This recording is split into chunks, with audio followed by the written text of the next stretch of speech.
Welcome to Last Week in Star Citizen, your weekly source for everything happening in the verse. I'm Razor, and today we're diving into major updates from Alpha 4.0, the ongoing IAE 2954 and Safe Stand events, and exciting ship teasers. So let's go ahead and get started.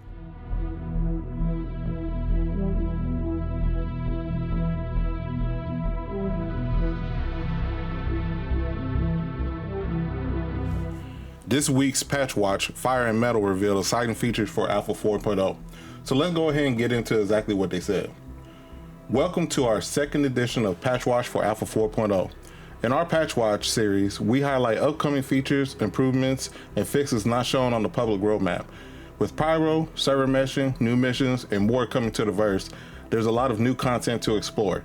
However, there's a few updates that might not get picked up on your radar, which you can find below. So let's go ahead and talk about the Epic Loot Contest real quick. So first, contested zones debut in the Pyro system, where players will battle pirate gangs like the Fire Rats for valuable treasure. Known for their fiery aesthetic and shipjacking antics, these zones promise both high risk and high rewards. So contested zones are coming to the verse in Alpha 4.0 on all new location type, first arriving in the Pyro system. These uniquely crafted areas provide both a challenge against entrenched pirate gangs as well as other players after the same treasure you are. One such gang is the community crafted Fire Rats, a criminal and religious organization. They revere Pyro's star and the solar flares it plagues the system with. Other than their self-inflicted scarring from observing the star, they're most famous for being shipjackers, so make sure your ramps are closed.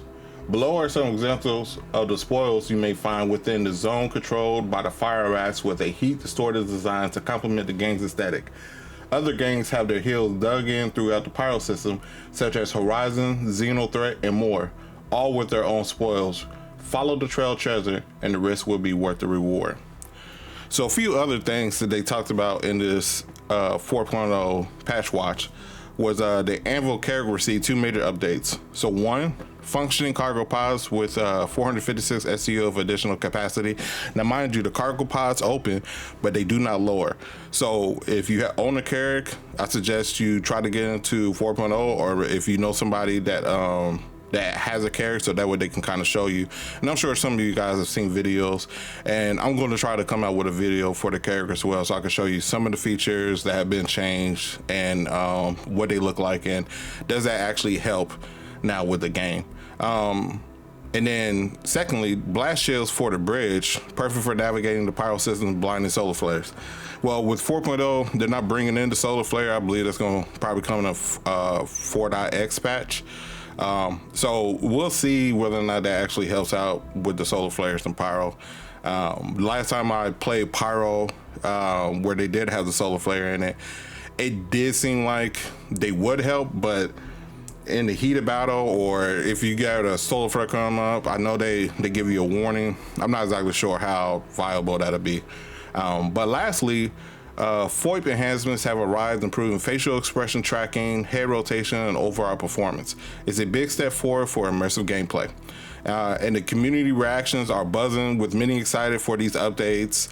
A lot of people are looking forward to this Alpha 4.0 patch watch. So what are your favorite features from this week's patch watch? Okay, next we're going to get into the Intergalactic Aerospace Expo, IAE 2954, which continues through December 5th. Each day is showcasing a new set of manufacturers with highlights. This week is Anvil Aerospace and RSI. RSI was just on Tuesday, if you're watching this video. But don't forget to log in daily to explore the halls, test ships during the free fly event, and really take advantage of their limited time promotions. But meanwhile, the Safe Stand event is in full swing, challenging players to protect the system from pirate threats, with 3 phases of missions ranging from defending cargo vessels to sabotaging gang operations. This event offers exclusive rewards, including ship weapons. So let me know in the comments below, how are you guys doing with the event? I know I've had some problems myself. I was able to get through the first phase, no problems at all. Phase 2 was pretty good as well, but once you get to the Idris, it just seems to crash. But let me know in the comments, what's been going on with you as you've been doing this event. Next, for this week's lore spotlight, It ties directly into the Say Stand and IE event. So the Fire Rats, a key antagonist in Say Stand, are a pyro-based gang that worships the volatile star at the heart of their system. Known for their shipjacking tactics and self-inflicting scarring, they're a force to be reckoned with in the contested zones of Pyro.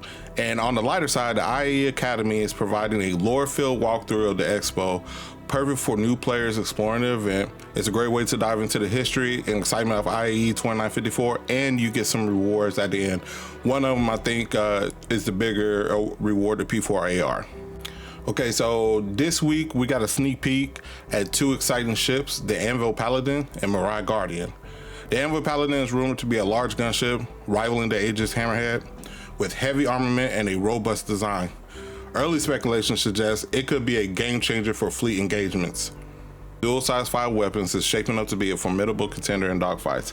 As always, make sure you take these leaks with a grain of salt until official details are released.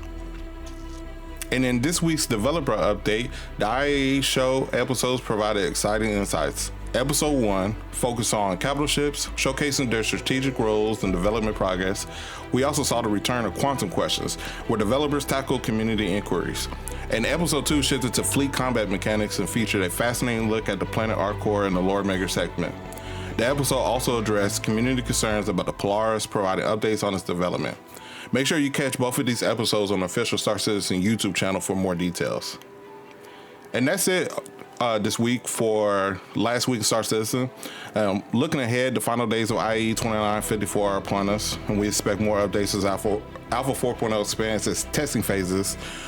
Things are going to really start ramping up here pretty soon. They're already talking about opening it up to more waves. So I expect if we don't get a new PTU patch every day, it'll probably be every other day. I just want to say to you guys, if you enjoyed this episode, please don't forget to like, subscribe, and hit the notification bell to stay up to date on all things Star Citizen. I want to say to everybody who's celebrating Thanksgiving this week, happy Thanksgiving, as well as happy holidays. Make sure that you love yourself, love your friends, love your family, and be sure to tell everybody what you're thankful for this week. And if you're not celebrating Thanksgiving, happy holidays to you anyway. And I hope you guys have a great week.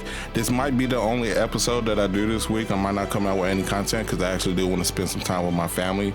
As a retired Air Force vet, this is one of the first holidays where I actually get to spend with my family, so I actually want to enjoy it. But I want to say I greatly appreciate the community, and I appreciate you guys for getting me to over 200 followers. I'm looking forward to the next milestone of getting to 300.